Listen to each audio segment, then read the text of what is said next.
Inner City Community Action Group Friends of Erskineville have announced their latest community group initiative. The new initiative sees the group focusing their efforts on raising awareness on development-related and infrastructure issues in Erskineville. Friends of Erskineville are now encouraging residents to actively participate and lobby the government and their council for more support in social, educational and transport infrastructure for the area.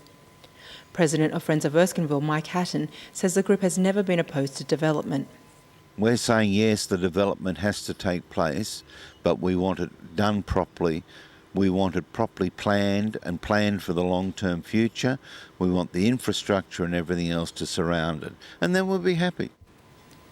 For over 3 years now, the group has struggled with the Ashmore development project and has recently conceded defeat over the site's height and density issues, with the first phase of development now well underway. Mr Hatton says the fight is not over and sees the many issues associated with accommodating the forecasted 6,500 residents on the Ashmore site as the new challenge. But how can you put 6,000 people more into the suburb, more than double the population, when the schools are full already, both Newtown and Erskineville? The childcare centres have got a wait list of over 500 children on them, and there's no provision in the new development for any of this infrastructure to be provided. Along with schools and childcare centres, Mr Hatton cites the already overcrowded trains at Erskineville Station. The situation is that the trains coming out of Erskineville Station at the moment have between 13 and 18 people standing for every one person sitting.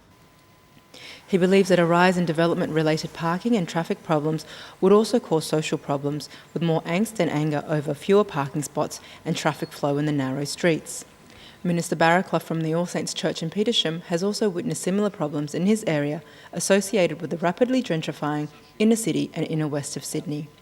His advice to community stakeholders is to work together to find solutions to support the existing residents and future residents. So the community groups, like the churches, like the shops, and the local groups, maybe represented through councils or action groups, need to also be part of this, because I think when there's a voice together, when we're working together, then there's momentum to address the issue. Mike Hatton agrees with Minister Barraclough and is working together with many local residents, business owners, council people and other like-minded organisations to address the issue of the lack of appropriate infrastructure and an absent plan for one. He believes that the problem is being driven by the government, who have refused to respond to provide any plans for the appropriate infrastructure needed to cater for the projected increase in residents. The other problem is the state government is pushing developments of this nature because they're saying we must have so many thousand more people living in the city within this period of time. Mr Hatton's advice for neighbouring suburbs which may be facing similar problems associated with large development plans in their area is to work with all stakeholders to ensure what Mr Hatton calls the best deal, or at least the plans for one. Make sure that the infrastructure is there, make sure that the schools are there, the preschools are there, that the transport is there, that the height of the buildings is reasonable, the floor space ratios are reasonable so they're not creating a future slum.